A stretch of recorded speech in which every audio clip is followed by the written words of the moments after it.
What's up, everybody? Welcome back to another episode of the Personal Trainer Network. Today, I am very grateful to have another trainer back on our channel. I have Marlon here. I reached out to him. He was gracious enough to be a part of the conversation, to let people know who he is, because I want to get more eyes to all you guys, all the YouTubers, all the fitness people who I think really have a dope message. So, everybody, welcome Marlon to the channel. Let's all give him a warm welcome. Make sure you guys also go follow him. His link will be in the description below as well too. And hopefully we can do some more videos together. How you doing, Marlon? I'm doing good, man. Thank you for having me.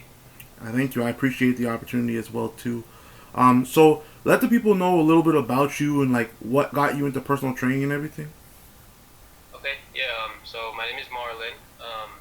I've been a trainer now since 2013, at the end of 2013. Fitness was always, well, it became kind of part of my lifestyle around the age of 15 is when I first started getting, in shape. And my way of doing that was through boxing. My stepdad was a boxer in the Air Force, so I kind of understood the idea of having fitness be a part of the lifestyle because I always saw my stepdad staying in shape. Yeah. He was in the Army, and then he boxed for them, the Air Force. And so he was just always staying in shape. He would hold mitts for me, and that's where I was first introduced to it. And then, so I was staying in shape. Yeah. Sorry, bro, it's a little distracting. Oh, jeez. I don't know what I can do. It won't record the audio, huh? No, I'm just. Do you have Bluetooth on? Yeah. Okay. All right. Where did I leave off on? You were talking the about Air Force. Yeah, you were talking about how you were basically staying in shape, and how. Okay. Yeah. Okay, so I was first introduced to fitness through boxing and my stepdad, and I ended up dabbling in competition. So I started competing for a little bit, and as I went on, I eventually went into school for something completely out of fitness. It was for respiratory therapy, so I was working in the hospitals, and I was kind of just doing fitness on the side, and just doing it for myself, trying to stay healthy, trying to stay in the best shape I could stay in. Yeah. And eventually, I realized my heart wasn't really in that work that I was doing. So I started to think of where I could make a difference in a different way in the world, and that's where kind of the idea of training people came, because I was already doing it kind of on the side with people, helping them lose weight. A lot of coworkers, family members, and that's just where the idea of becoming a coach came in, and that's where I started to learn about different certifications and really get to the depths of how coaching works and just like the foundations and fundamentals of fitness. Again, since I was introduced through boxing, it wasn't really the best approach. Boxing is more just cut weight, make the weight, and then fight. Yeah. As opposed to how do you build a healthy body, and how do you build a lifestyle that facilitates continuous practice of health and fitness. And once I learned that, and I realized, okay, I want to help people in this way before they got to the point of being in the hospital, being in the ICU, being on a ventilator. That's where I decided to go. So I ended up quitting the hospital job as I started to gain more clients. Yeah. And then now that's where I am now, and I've just been training people ever since. That's awesome. I mean, it's always interesting to learn people's stories, to figure out sort of what got them into training. What I find with a lot of people is it's not their first choice. It's not the thing that they get into initially. It's something that sort of stems from their passion to help people and to, sort of teach people a better way of having a healthier lifestyle, sort of taking more care of yourself, being there for your family in the future and everything. So you kind of covered my first two questions, like what got you into training and what's your purpose. So the last question that I have, that I usually ask immediately, is what goals do you have as a trainer? Because for some people it's opening up a gym, for some people it's just helping as much people as possible. So what for you are your goals when it comes to personal training? For me, I would just like to help a lot of people become self-sufficient and Mm-hmm.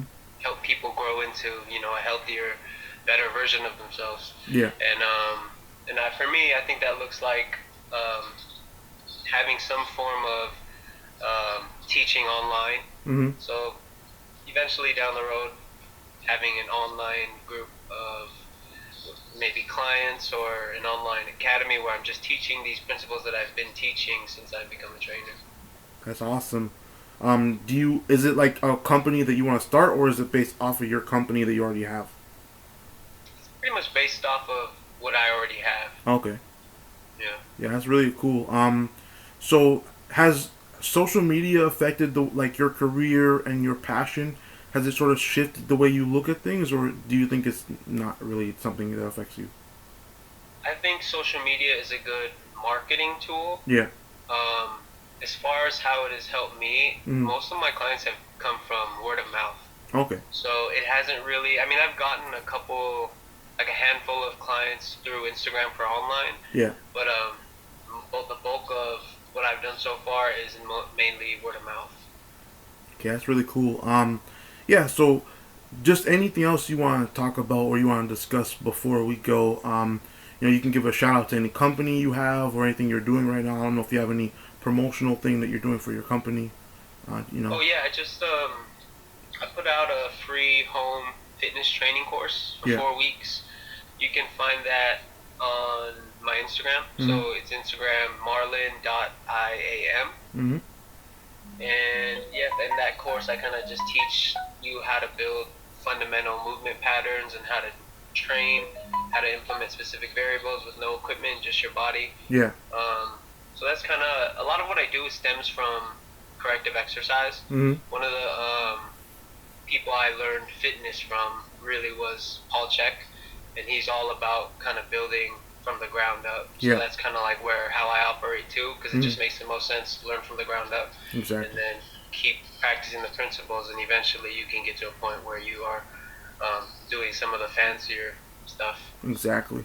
So like you're really big on technique and form, like functionality of movements and functionality of the body. You would say. Yeah, Yeah. I think that's important, especially with like the way life is, where Mhm. it's kind of impossible really to not adopt um, improper movement patterns Yeah. or muscle compensations and Mhm. imbalances. So I think that if people can learn about those things and develop good foundations that help people keep those issues away, then I think it just gives a little bit more longevity to people, and that's one of the main things that people I think need.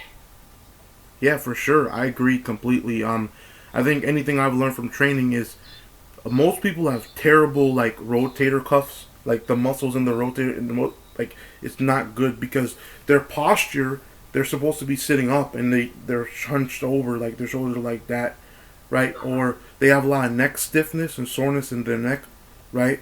Or bad Yeah. hips or bad knees. A lot of men have really tight hips and they don't have a lot of mobility in their hips whatsoever. So Right. Yeah. So like developing, teaching people, like, yeah, it's when you said that. Now, when I think about it, it's like there's never been a time where I haven't had to teach something that has to do with posture. yeah, Because this is like even now I'm catching myself. I'm leaning forward, hunched over, and it's like I have to remind myself because it's just like life isn't conducive to no, being in perfect posture. So it's like we have to teach our bodies how to maintain these things. yeah. And the thing is there's muscles that are important that we don't not necessarily use depending on your job, right? Right. And because of that, you just like for instance, a lot of people do desk work, so they're sitting for most of the day. They're on their laptop or computer. They're kind of just hunched over, so your shoulders just round by itself. Your spine just rounds by itself, and something that having to learn that as an adult is way harder than when you're young. You know? Uh-huh. Yeah, and it's kind of like for that issue specifically, it's like that can hold us back from obtaining strength. Yep. There's been a lot of times where, so I work with a lot of fighters, Mm-hmm. and that motion of fighting is a lot of it's the anterior muscles, it's the front muscles. So Yeah. so it gives us that hunched posture, Mm-hmm. and it inhibits our ability to really produce force and strength. Yeah. And a lot of the times I'll have professional athletes who are not so great at weightlifting, not even be able to put up, an amount of weight that somebody lighter than them who's not a professional athlete can Exactly. do. Yeah. And it's like really, and that takes a lot on their end to be able to accept that, and then to work on just corrective exercise for like 2 weeks, and Mm-hmm. then to really see that difference is where you're like, oh wow, posture and muscle imbalances have a really huge effect on our ability to even do um, tasks that will help us build strength. Yeah, you're right. I mean, I can't tell you how many times when I first started training, when I went to the gym and I saw somebody deadlifting or squatting on the squat rack and everything, and I just saw how bad their technique was, and they were struggling to lift the weight, and I'm like, it's because of your technique. But the thing is you can't walk up to certain people because, they're not going to respond in a like a polite manner. They're going to be like, "Who are you?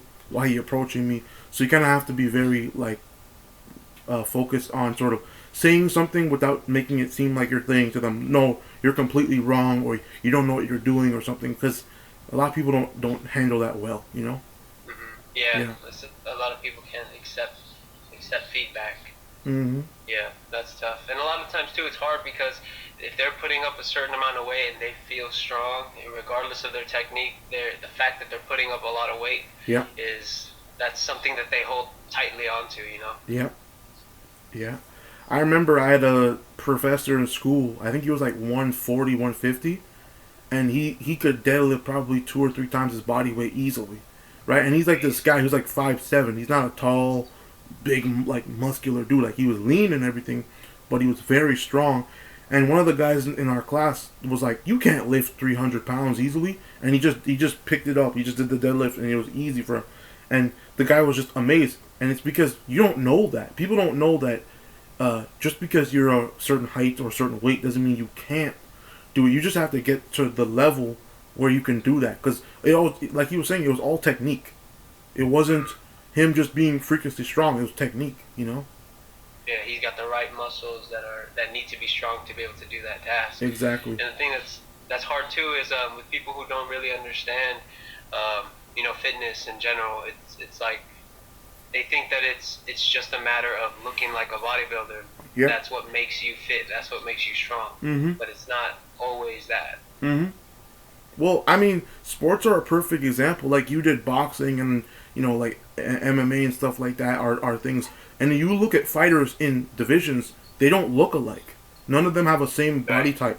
None of them have the same like muscle definition or like flexibility and things like that. There are some guys who are really really big for their weight class, but they're super flexible and crazy athletic, that has a lot to do with their training, their genetics, things like that. And people don't realize it. I always tell people MMA is the perfect example of nobody looks alike in MMA. Like if you look at the number one fighter in the division versus the number 3 fighter, one looks like they have a belly, the other one looks like they're super lean, but they're both great fighters. You could go either way. Yeah.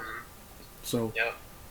it's always interesting to me whenever, especially with the female fighters, because they look drastically different than each other. Some of them are taller, some of them are shorter, some of them have more muscle mass than others. So it depends on the person. Yeah.